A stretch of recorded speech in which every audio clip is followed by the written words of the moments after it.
이삭이 나이가 많아 눈이 어두워 잘 보지 못하더니 맏아들 예서를 불러 이르되 내 아들아 하매 그가 이르되 내가 여기 있나이다 하니 이삭이 이르되 내가 이제 늙어 오늘날 죽을런지 알지 못하니 그런즉 너의 기구 곧 화살통과 활을 가지고 들어가서 나를 위하여 사냥하여 내가 즐기는 별미를 만들어 내게로 가져와서 먹게 하여 내가 죽기 전에 내 마음껏 너에게 축복하게 하라. 이삭이 그 아들 예서에게 말할 때 리브가 들었더니 예서가 사냥하여 오려고 들러 나가매 리브가 그의 아들 야곱에게 말하여 이르되 너희 아버지가 네 형 예서에게 말씀하신 것을 내가 들으니 이르시기를 나를 위하여 사냥하여 가져다가 별매를 만들어 내가 먹게 하여 죽기 전에 여호와 앞에서 너에게 축복하게 하라 하셨으니 그런즉 내 아들아 내 말을 따르라. 내가 너에게 명하는 대로 염소떼에 가서 거기서 좋은 염소 새끼 2마리를 내게로 가져오면 내가 그것을 너의 아버지를 위하여 그가 즐기신 별미를 만들리니 네가 그것을 네 아버지에게 가져다 드려서 그가 죽기 전에 네게 축복하기 위하여 잡수시게 하라. 야곱이 그의 어머니 리브가에 이르되 내 형 예서는 털이 많은 사람이요 나는 매끈매끈한 사람인즉 아버지께서 나를 만지실진데 내가 아버지 눈에 속이는 자로 보일지라. 복은 고사하고 저주를 받을까 하나이다. 어머니가 그에 이르되 내 아들아 너의 저주는 내게로 돌리리니 내 말만 따르고 가서 가져오라. 그가 가서 끌어다가 어머니에게로 가져왔더니 그의 어머니가 그의 아버지가 즐기는 별미를 만들었더라. 리브가가 집안 자기에게 있는 그의 맏아들 에서의 좋은 의복을 가져다가 그의 작은 아들 야곱에게 입히고 또 염소 새끼의 가죽을 그의 손과 목에 매끈매끈한 곳에 입히고 자기가 만든 별미와 떡을 자기 아들 야곱에게 손에 주니 야곱이 아버지에게 나아가서 내 아버지요 하고 부르니 그 이르되 내가 여기 있노라. 내 아들아 네가 누구냐? 야곱이 아버지에게 대답하되 나는 아버지의 맏아들 에서로소이다. 아버지께서 내게 명하신 대로 내가 하였사오니 원하건대 일어나 앉아서 내가 사냥한 고기를 잡수시고 아버지 마음껏 내게 축복하소서. 이삭이 그의 아들에게 이르되 내 아들아 네가 어떻게 이같이 속히 잡았느냐?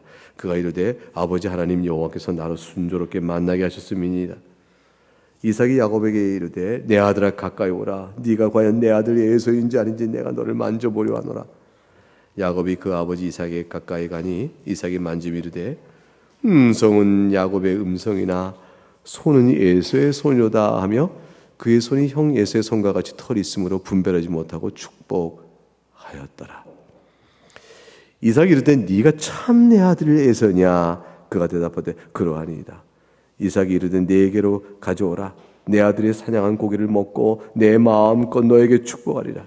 야곱이 그에게로 가져가며 그가 먹고 또 포도를 가져가며 마시고 그의 아버지 이삭이 그에게 이르되 내 아들아 가까이 와서 내게 입 맞추라. 그가 가까이 가서 그에게 입 맞추니 아버지가 그의 옷에 향취를 맡고 그에게 축복하여 이르되 내 아들의 향취는 여호와께서 복 주신 밭의 향취로다. 하나님은 하늘의 이슬과 땅의 기름짐이며 풍성한 곡식과 포도주를 너에게 주시기를 원하노라. 만민이 너를 섬기고 열국이 너에게 굴복하리니 네가 형제들의 주가 되고 내 어머니의 아들들이 네게 굴복하며 너를 저주하는 자를 저주받고 너를 축복하는 자는 복받기를 원하노라. 하나님의 말씀입니다. 하나님께 감사합니다. 이제 오늘 보는 본문은 유명한 본문이죠. 어려서부터 교회를 다니면 누구나 다 들은 이야기가 나옵니다. 야곱은 노인되고 쇠한 이삭을 속입니다. 그리고 아브라함, 이삭으로 이어지는 하나님의 언약 가문의 족장의 주위로서의 자기 위치를 갖기를 원합니다. 말하면 장자권의 복을 받기를 원하는 것이죠. 이 장자의 축복은 어느 집안이나 장자는 다 있고 장자에게 다른 이들보다 가문을 대표하고 더 많은 것을 갖게끔 해주는 그런 복 이상의 것이 있어요. 세상적인 것만이 아니라 언약 백성으로서 아브라함과 이삭과 야곱으로 이어지는 이스라엘의 하나님의 백성을 이루어가시는 큰 계획 속에서의 족장의 위치를 누리는 복이기 때문에 이 복은 그저 일반 사람들이 장자가 더 좋겠네 하는 것과는 차원이 다른 것이죠. 야곱은 영적인 측면에서 구원의 언약을 계승해 나가는 족장으로서의 대표적 지위를 누리는 이 엄청난 복을 야곱은 사모했다 볼 것이고 리브가도 그것을 잘 알고 있었습니다. 결과는 우리가 이제 이어진 설교 부분을 통해서 알겠지만 에서의 분노를 사고 거짓으로 복을 탈취했기 때문에 도망을 쳐야 되죠. 약 800km나 되는 먼 곳으로 떨어진 곳으로 가야 됩니다. 그것이 하란입니다. 이제 그와 관련된 이야기를 이어가는 대목성의 첫 이야기가 본문을 시작할 때 뭐냐면 이삭이 나이가 많아 눈이 어두워 잘 보지 못했다. 이 첫 번째 이삭의 말부터 나옵니다. 의미심장한 복선이죠. 이삭이 나이가 많아 눈이 어두워 잘 보지 못했다. 도대체 이게 뭔데? 이어진 사건이 왜 가능케 됐는지를 보여주는 것이에요. 이삭의 나이가 도대체 얼마나 됐길래 나이가 많아 눈이 어두워 보지 못했다 하는가? 이게 137세쯤이 되어집니다. 137세. 어떤 계산으로 이렇게 나오는가? 우선 이삭은 에서와 야곱을 60세에 낳는다 되어 있죠. 창세기 25장 26절에 가면 25장 26절을 보세요. 앞에 리브가가 그들을 낳을 때 이삭이 60세였더라 이렇게 되어 있습니다. 그래서 이삭은 에서와 야곱과 60세의 나이가 차이가 납니다.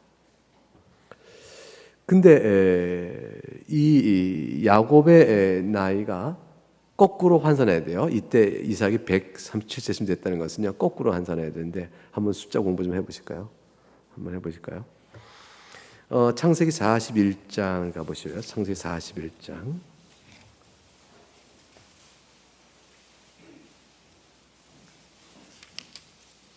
41장 46절에 가게 되면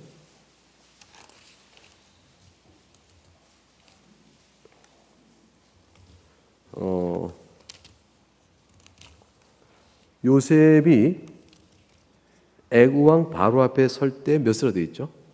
30세다 이렇게 되어 있습니다. 그럼 이때는 바로 요셉이 애굽에 끌려가 고난을 다 겪고 총리가 되는 나이쯤 30세가 되는데 이때로부터 몇 년쯤 지나서 요셉이 야곱을 만나게 되나요? 그게 뭐냐면 풍년 7년, 흉년 2년, 그 지나고 9년쯤 지나서 야곱이 견디다 못해 바로 앞에 오게 되어집니다. 그것이 이제 45장 6절이 나옵니다. 45장 6절, 창세기 45장 6절.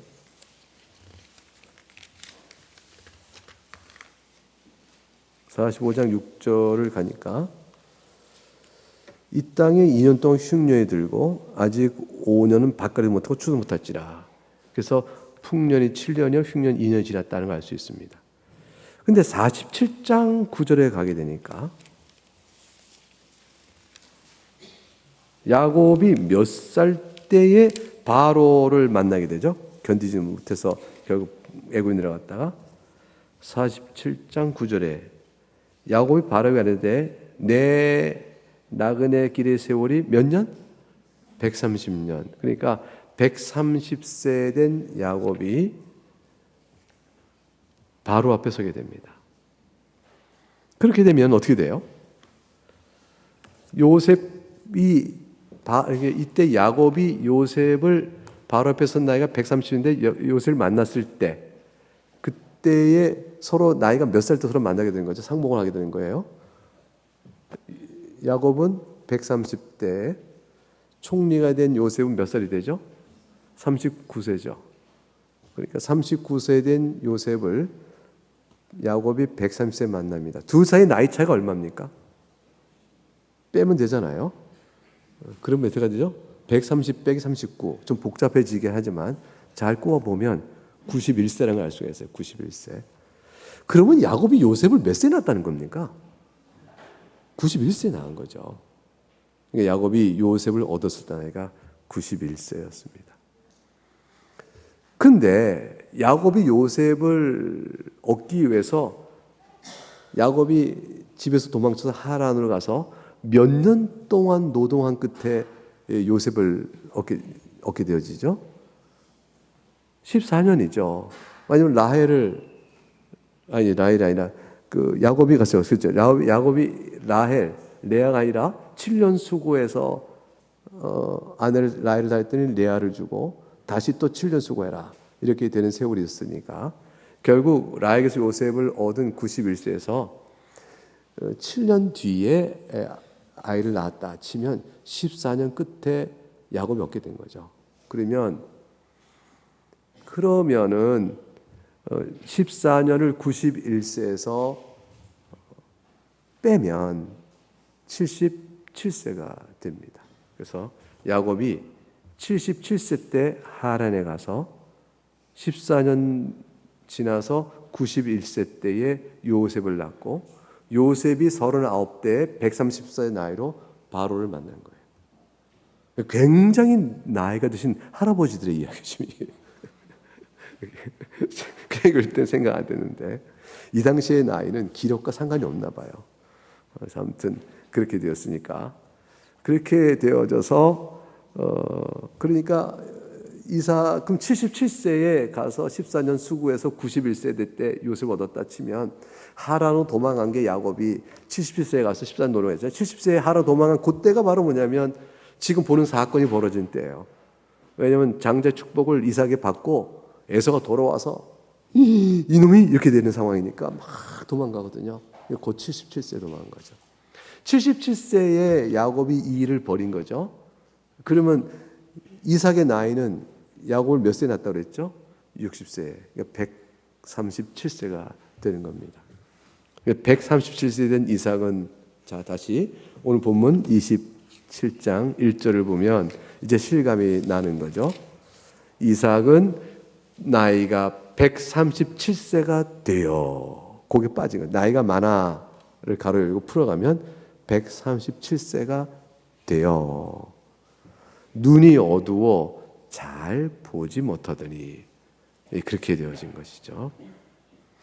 그런데 노인이 돼도 뭐는 잡냐면 귀는 잘 듣고 그럴 수 있고 입맛은 살아있는 거죠. 늙어서 즐거움은 먹는 데 있다. 이거 진짜 맞는 말인지 이 성경 보니까 맞는 것 같아요. 이삭이 이제 노년에 에서에게 축복을 해주고자 하는 마음이 들어요. 그 까닭은 뭐냐면 2절에 이제 늙어 어느 날 죽을지 난 알지 못하겠다 이렇게 되어 있어요.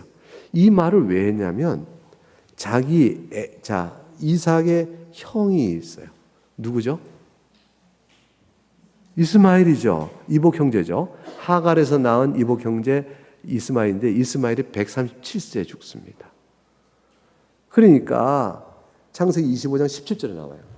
그러니까 이삭이 자기보다 13살 많은 자기 형이 137세 죽은 나이에 자기가 이르렀으니 아하 나도 이제 얼마 안 남았구나 라는 생각을 하게 되는 것이죠. 그런 의미에서 이삭이 이제 마지막 너에게 내가 축복하겠다 이렇게 생각하고 마지막 바란 것이 뭐예요?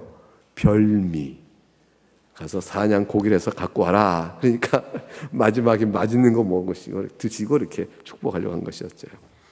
이 이야기가 참 평범해 보이는데 가만히 한 인생을 살아오는 이삭의 생각 속에 어땠을까 하면 짐작하는 내용이 참 많아요.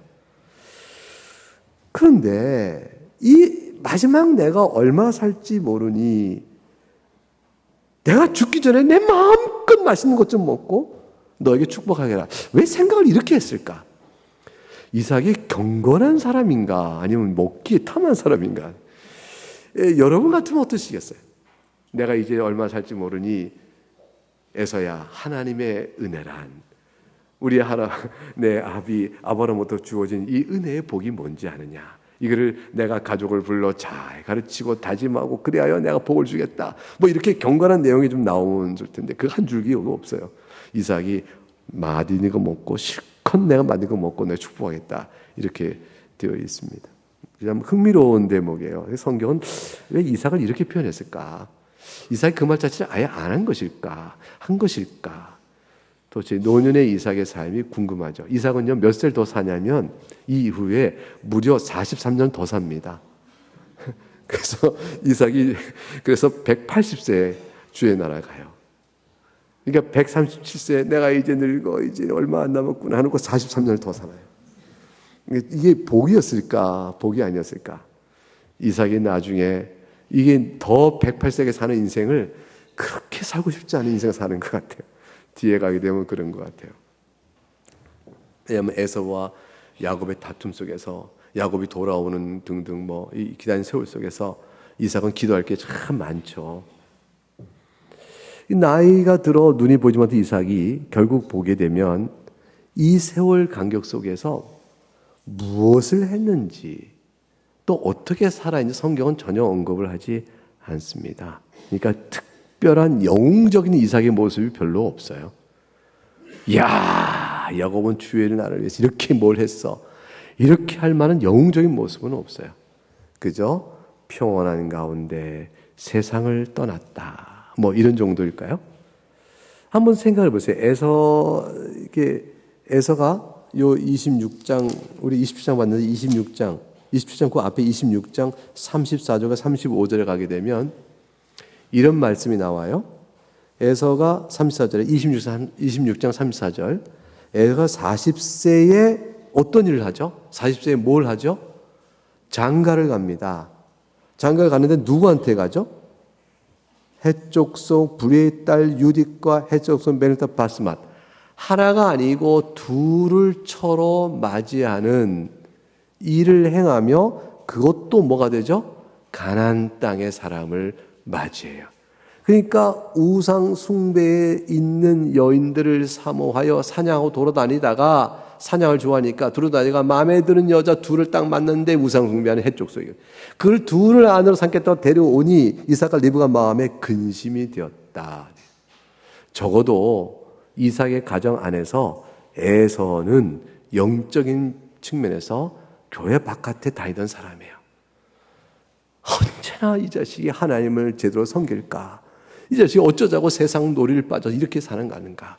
사냥하며 두루 다니며 놀이에 빠진 사람처럼 보이는 거예요. 에서는 경건하지 않았어요. 하나님 나라의 장자권 언약의 계승을 할 만한 적당한 인물이 아니었던 거예요. 이 사건이 기록되고 바로 27장 1절로 넘어와요. 그리고 이삭이 나이가 많아 눈이 어두웠다는 말이 나이 137세의 육신의 나이처럼 보이는 게 문맥상 보게 되면 영적인 나이처럼 보여요. 영적 늙은이처럼 보여요. 이삭이 나이가 130세에 육신이 쇠들을 뿐만 아니라 이삭이 도무지 영적인 감각이 어두워졌구나. 에서는 어때요? 근심이 되는 상황 속에 도무지 아브라함과 이삭을 이었는 언약의 계승자로서 장자의 위치에 있을 만한 자가 못됐구나. 이 에서가 도무지 하나님의 언약을 이어받을 영적인 깨달음과 각성이 없어. 이 자식을 어떻게 할까 하는 탄식이 있어야 되는 상황에 에서가 그런 상황에 불구하고 이삭은 내가 늙어 죽게 됐으니 실컷 맛있는 거 먹고 너에게 보겠다 이렇게 하니 이 대목 사이를 보시란 말이에요. 마음이 근심된 에서의 모습과 너에게 복을 주어 마음껏 축복했던 내 상의 이 간격을 보게 되면 이 간격을 어떻게 설명해요? 이거를 이삭을 어떻게 설명해요? 이삭의 나이가 들어 눈이 어두워 속임을 당했다라는 맥락의 연결은 야곱의 얘기가 연결되지만 축복하겠다라는 이삭의 결정은 뭐예요? 영적 의미를 우리에게 그대로 보여주죠. 이삭이 영적으로 감각이 없어졌네. 분별을 못하네. 하나님, 이삭에게 뭐가 들었을까요? 애초부터 리브가가 이 쌍태를 가졌을 때 들었던 리브가의 마음에 고이 뒀던 말씀이 이삭도 잘 알았을 거 아니에요. 그럼 이삭은 어떻게 해야 돼요? 리브가에 물어야죠. 어떻게 하면 좋겠나? 우리가 이마이만하니 에서가 저러니 어쩌고 하면 좋겠다. 왜냐하면 근심을 이삭과 리브가 마음에 함께 근심됐다 했으니 이삭은 탐탁치 않게 본 거요. 잘못된 것을 보고 있잖아요. 그러니 이 일이 내 리브가 에서와 이삭을 주셨을 때 작은 자를 큰 자가 섬기려 하였던 말씀이 생각나는데 에서가 아니라 야곱인가? 이 이야기를 나누고 하나님 뜻을 묻고 그렇게 나가야 될 이삭의 태도가 없는 겁니다. 없이 뭘로 말해요? 사냥하여 맛있는 거 해다오. 실컷 쫙 먹고 내가 즐겁게 먹고 널 축복하리라. 그래서 이삭을 가만히 생각해 보면 과연 나이가 많아 눈이 어두워졌네. 이 말씀의 함축된 의미는 복합적인 것이죠. 과연 이삭은 넘어갑니다. 속임을 당해요. 여러분, 속을 만한 일이에요, 이게? 아무리 리브가가 영리하고 꾀가 많아서 남편 이삭의 생리를 잘 알고 습관도 안다 할지라도 이 야곱을 이삭으로 이렇게 변장을 이렇게 뭐 어떻게 했다고 돼 있어요? 여기 이렇게 갔더니 야곱이 걱정하는 일을 리브가 걱정하지 말고 내 말도 다 하라 라고 8절에 말한 다음에 11절에 야곱이 당연히 걱정하잖아요. 털이 많은 사람 에서를 내가 매끈매끈한 내가 어떻게 아버지 속이겠습니까? 이거 속을 만한 일입니까? 여러분 가서 속겠어요? 이 염소 털과 에서의 사람 털과 이게 감촉도 다르고 다 다를 텐데 속일 수 있을까요? 염소의 털이 얼마나 사람 털, 에서의 털과 비슷한지 모르겠어요. 에서가 털이 많으면 얼마나 털보숭인지 모르겠는데 아무튼 리브가는 걱정하지 말라고 그랬어요. 나를 만들 때 내가 아버지 눈에 속이는 자로 뻔히 드러날 것입니다. 12절 뻔히 드러날 것입니다. 그럴 거예요.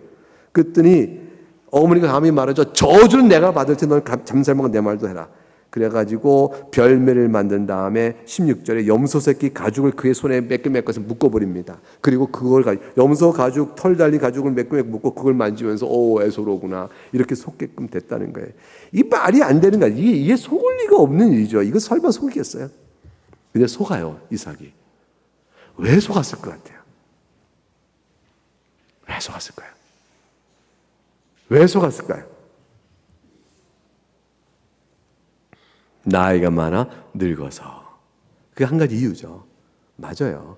나이가 많고 눈이 어두워서 잘 보지 못하니까. 맞아요. 그런데 나이가 많아 눈이 어두워져도 의심할 수가 있거든요. 왜냐하면 20절에 어떻게 이렇게 속히 잡았냐? 이상하네? 뭐가 뜩 들어오는 거죠. 그러니까 의심할 만하잖아요. 근데 이 의심을 추궁하지 않았을까요? 만져보면서도 평소에 에서의 털과 좀 다르네 이럴 수도 있잖아요. 왜 속아 넘어갔을까? 17절 자기가 만든 별몇 떡을 아들 야곱의 손에 주니 맛있는 별미가 코를 콕 찌르는 거죠. 여러분 이 별미에 이삭은 예민하고 알만한 판단이 무뎌져 가요. 욕심과 바라던 것의 눈앞에서 그만 뻔히 알 수 있을 만한 아무리 그래도 이걸 속아 싶은 일을 속아 넘어가요. 나이가 많고 눈이 어두워 잘 보지 못하더니 여전히 이삭의 마음속에는 자기 좋아하는 별미에 대한 탐심이 있어 분별력을 흐리게 하여 영적으로 에서에게도 아니요 야곱에게 줘야 될 영적 사실에 대한 각성은 더더구나 못한 채 속아 넘어갔더라. 이렇게 되는 거예요. 이 소금 넣는 이 과정 속에 이 이삭의 마음속에 별미가 작용하는 걸 보세요. 결국 육신의 탐욕과 그 마음의 욕심이 육체적으로 나이가 많아 눈이 오도 잘 보지 못할 때 영적인 감각마저 무뎌지면 상식적으로 판단할 수 있는 일조차도 분별하지 못하게 되어집니다. 이게 사람의 모습이고 우리가 이것을 스스로 속는 일들을 겪지 않아야 되는 것입니다. 여러분 바로 앞에 섰을 때 야곱의 나이가 몇 살이라고 했죠? 130세. 7년에 지금 이삭은 그때 바로 앞에 선 야곱의 130세 나이하고 이삭이 지금 속는 나이 137세 7년 차이에 그렇게 눈이 얼고 속아서 이렇게 넘어가기 전에 이삭의 판단을 흐리게 하는 자기 안에 별미의 욕심도 작용돼요. 그러니까 보세요. 음성도 22절에 야곱의 음성인데 어째 손은 에서의 손이냐 이렇게 말해요. 어떻게 속을까요? 의심할 만한 일이 또 생긴 거죠. 근데도 여기도 그냥 속아 넘어가요. 왜 그랬을까요? 에서의 손인 게 확실한 만큼 음성은 그만큼 불분명했을까요? 여러분, 귀가 밝아요? 손의 감각이 밝아요? 137세 됐을 때 모르겠어요, 저는. 귀에 질병이 있으면 귀가 어둡고 손의 감각이 예민할 수도 있겠죠. 어떨지 모르지만 이런 일들은 우리가 듣네요. 나이가 들어 마지막까지 남는 감각은 뭐라고요? 귀다. 그렇게 얘기하는 말이 있어요. 그것이 정말로. 근데 물론 보청기도 끼고 나이가 들면 귀가 안 들리기도 하죠. 저도 지금 귀 들 때 뭐라고? 이렇게 들 때가 있거든요. 이건 뭐 일반화시킬 수는 없고 이삭의 건강 상태를 잘 모르면서 하기는 어렵지만 성경 분명히 우리가 뭐라고 말하냐면 야곱의 음성인지를 분별할 만큼 알았다는 거죠. 근데 에서의 손이냐라고 생각을 해요. 손은 속이는 일이었고 음성은 진실한 것이었어요. 진실한 야곱의 음성은 가려낼 수 있는데 속이는 그 염소의 털을 에서의 손으로 왜 넘어갔냐는 거예요. 이 차이를 생각해 보세요. 해보면 소가 넘게끔 되어졌다. 그게 별미 때문이에요. 영적인 감각이 어둡고 육신의 소욕이 강해서 넘어갑니다. 사기당하는 게 그런 거잖아요. 뻔히 아는 속임 사기꾼의 말을 옆에 사람이 들으면 어쩌자고 그걸 믿었어. 어쩌자고. 그게 말이 되는 말이야. 조목조목 따지면 뒤에 깨닫고 나면 정말 그게 내가 어떻게 그걸 믿었지? 이게 되잖아요. 정말 내가 그 말을 왜 믿었지? 왜 믿었을까요? 내가 어리석었어. 왜 어리석었어요? 사기꾼의 말에 이렇게 되면 큰 돈 벌어란 말에 확 넘어간 거죠. 욕심이 있으면요. 분별력을 잃어버려요. 이삭은 지금 마지막 때 늙음에 대한 초조함과 그거 한번 해줘라! 라는 것에 별미의 향취가 코에 칙 찌르니까 넘어간 거예요. 분별을 못했어요. 여러분 사실 이삭은 우리하고는 너무 다르지 않습니다. 우리가 똑같은 모습이에요. 근데 이삭에서도 나를 보고 속이는 리브가에서도 나를 보고 그 두려 떨면서도 거짓말한 야곱에서 나를 봐요. 전부 우리 모습이 곳곳에 다 있어요.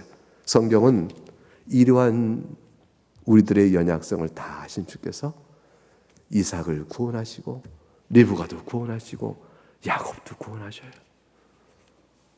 얼마나 하나님의 용서가 큰지. 야곱이 말이죠. 죄를 어떻게 범하여? 어떻게 이렇게 속히 잡았냐? 20절에 그러니까 뭐라고 대뜸 대답하죠? 20절 맨 마지막에 하나님, 당신의 아버지 하나님께서 하나님 여호와께서 나를 순조롭게 만나게 하셨나이다. 감히 아버지의 하나님의 여호와의 이름을 들먹거리며 자기를 순조롭게 만났다는 말에 거짓말을 그냥 쏟아놔요. 두렵지도 않은가 봐. 그러니까 이게 무슨 말이냐면 죄를 지어놓고 어찌하여 네가 이를 죄를 졌냐 했더니 하나님 아버지 뜻이었어요 라고 둘러대는 건 똑같아요. 여러분 이런 죄를 접은 적이 있어요? 저는 거기까지는 아닙니다. 죄를 지으면서 하나님께 범죄했으면 늘 생각했지 하나님 아버지께서 이렇게 순조롭게 죄를 짓게 했으면 이렇게까지 말한 적 없습니다.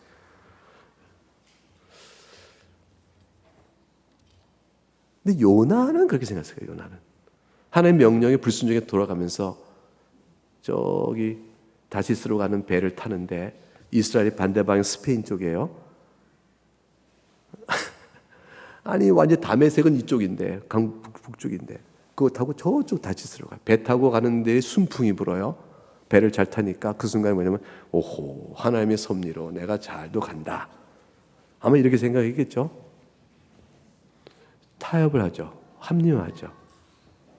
이렇게까지 죄를 짓습니다. 자, 중요한 것은 죄를 변명한 일에 하나님마저도 대뜸 끌어다 쓰는 우리라는 거예요. 우리는 죄의 변명을 하나님 이름으로 하는 일에도 주저하지 않는 사람이에요. 그 순간의 위기를 모면하려고 죄는 죄를 낳는 거죠.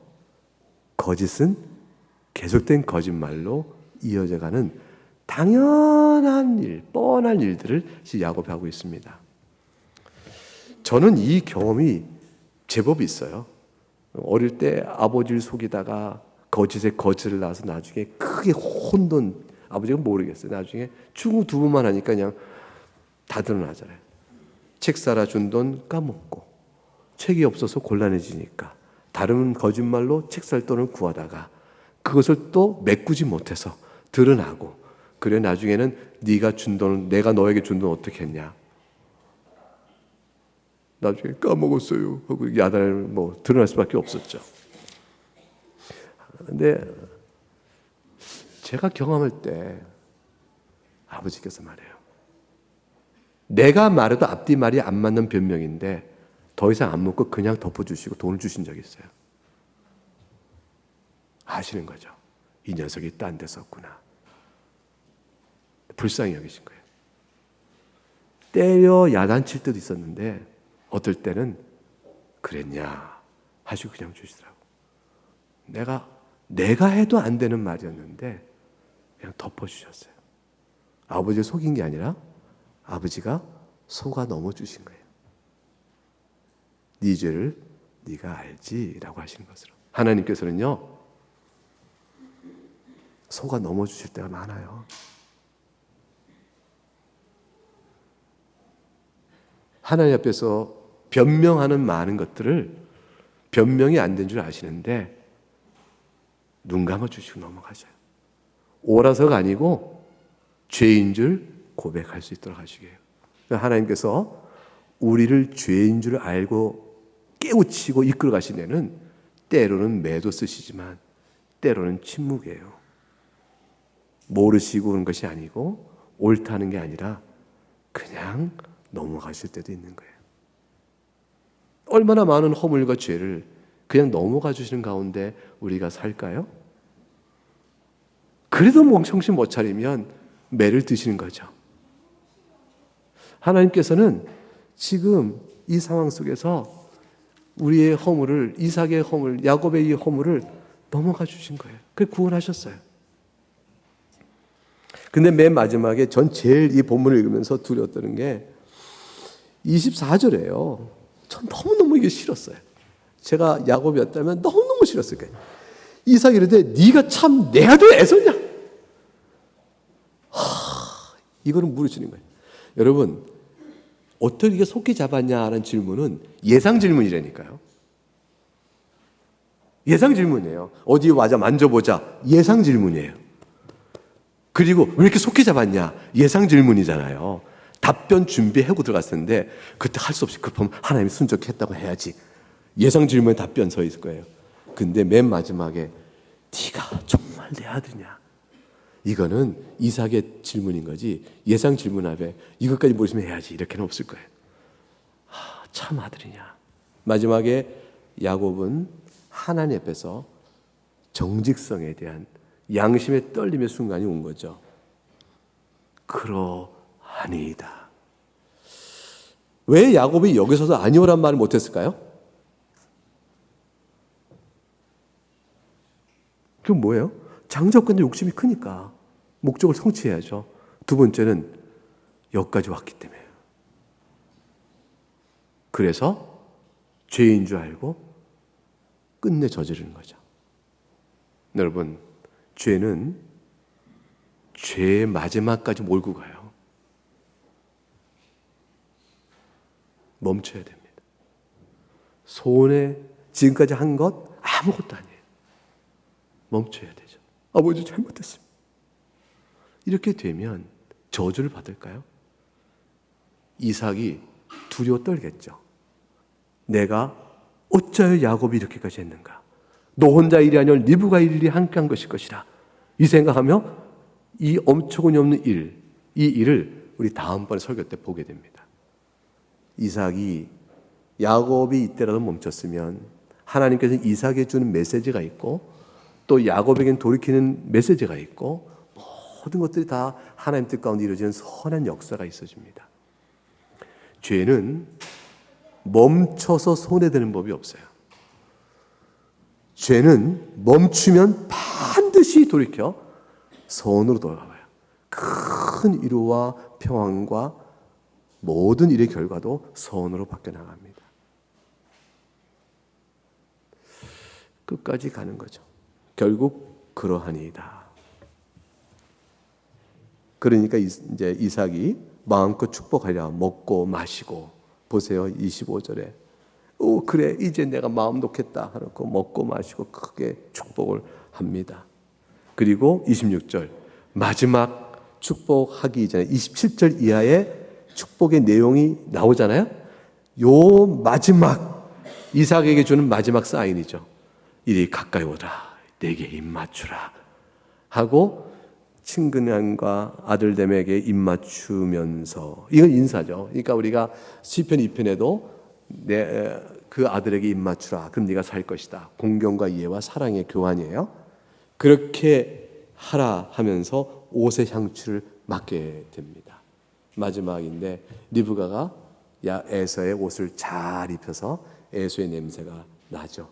그러니까 에서의 향추구나 하고 27절부터 쭉 29절까지 축복을 하게 됐습니다. 복의 내용은 28절에 하늘의 이슬과 땅의 기름지에 풍성한 곡식과 포도를 내게 주시길 원하노라.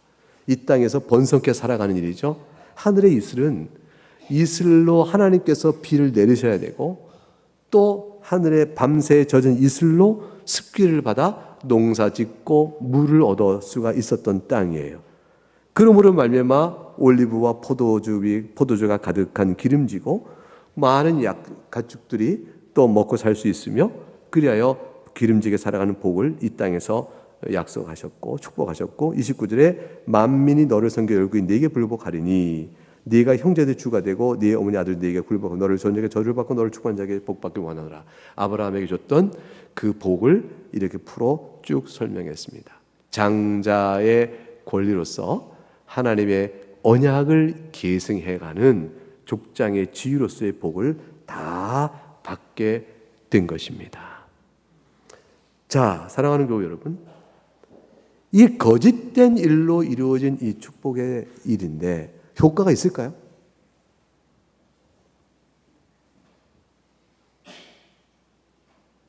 이게 효과가 있을까요? 사기로다! 거짓이로다! 그러니 물어! 이렇게 놓고 에서가 다시 왔을 때 에서야 너에게 다시 주겠다, 이렇게 할 수 있는 것일까? 그 이야기는 다음 주에 설교드려요. 예배 빠지지 말고 잘 나오세요.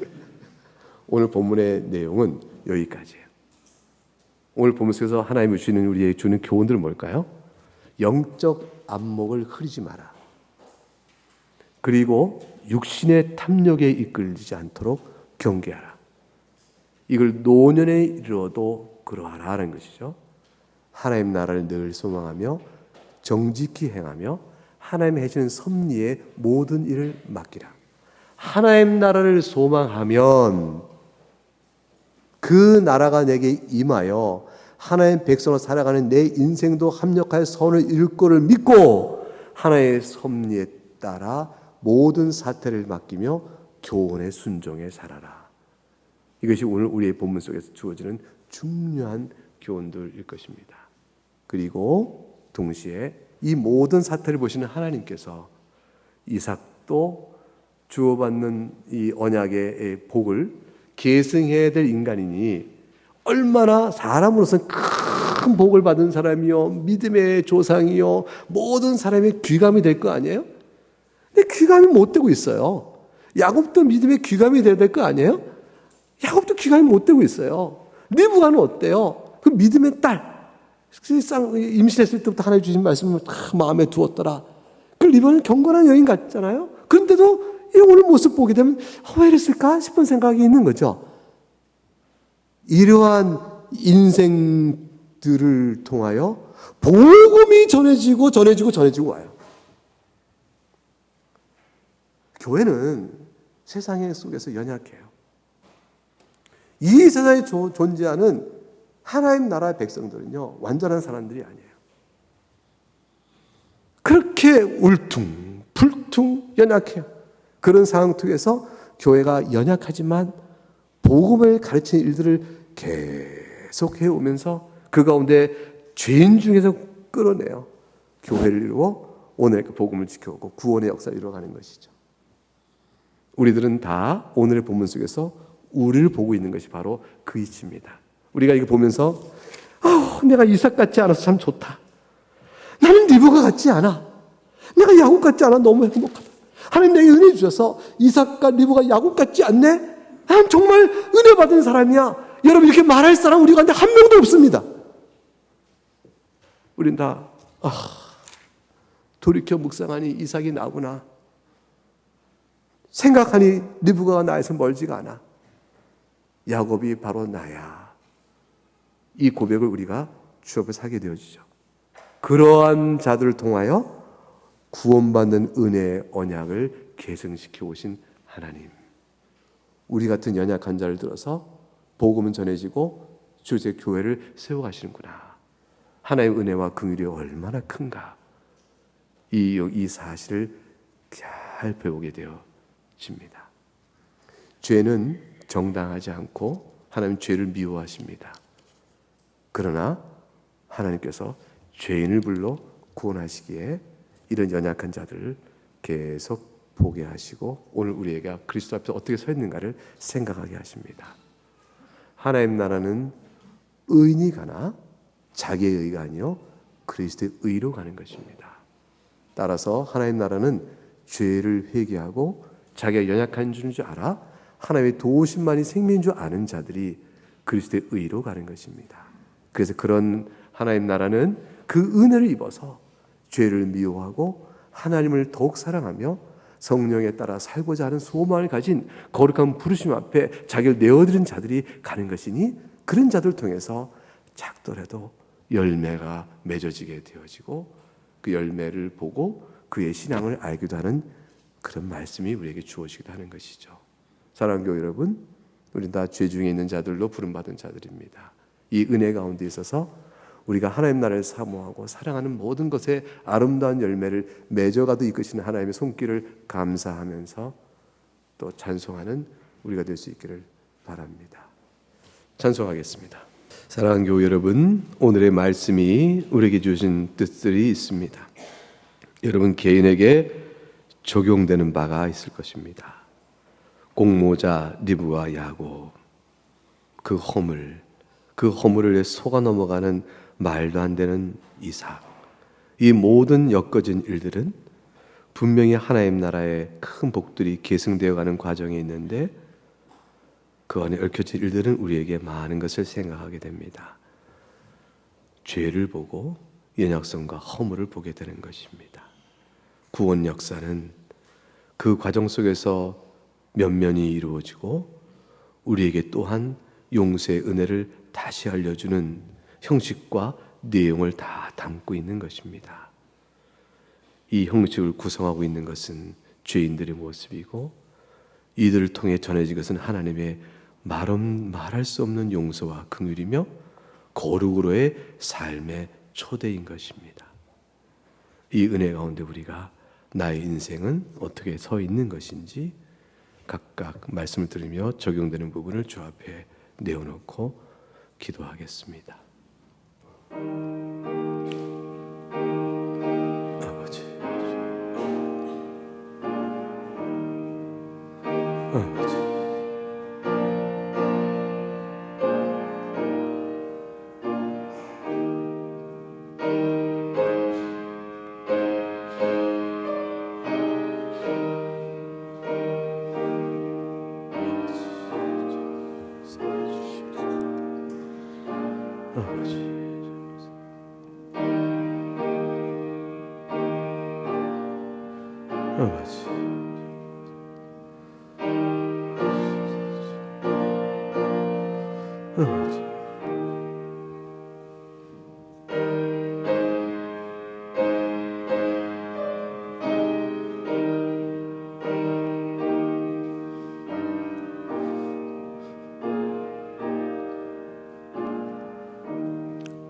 사랑하는 교회 여러분, 다 같이 기도를 모아 함께 기도하겠습니다. 하나님 아버지, 우리가 이미 성경을 알거니와 아브라함과 이삭과 야곱으로 이어지는 이 구원의 언약의 족장사의 이야기가 하나님의 큰 구원 역사의 줄기에 시작을 놓고 있사온데, 오늘 말씀의 사건을 통해서 우리는 이삭도 하나님 앞에서 자신을 돌아보며 탄식하고 기도할 일이 있고, 리브가와 야곱 또한 주 앞에서 엎드려 기도하고 돌이킬 일들이 얽혀지고 있는 사건을 봅니다. 하나님께서는 그러나 이 사건을 통하여 구원의 은혜의 복음을 오늘 우리에게까지 전하시오니 하나님 참 감사합니다. 실로 우리는 한 가지 답을 주 앞에 내어놓고 찬송할 수밖에 없사오니, 그것은 주 예수 그리스도 없이는 살 수가 없다는 것입니다. 이 아들을 내어주기까지 사랑하신 하나님의 사랑 외에는 우리에게 소망이 없다는 것이옵나이다. 이제 이 은혜를 알고 주 앞에 엎드리게 하시오니 감사옵나이다. 하나님의 베푸신 크신 긍휼과 자비를 찬송하며 믿음과 사랑과 소망 가운데 살아가는 거룩으로 초대하시는 하나님의 은혜 앞에 손들고 나가는 저희 모두가 되게 하시옵소서. 예수 그리스도 이름으로 기도하옵나이다. 아멘.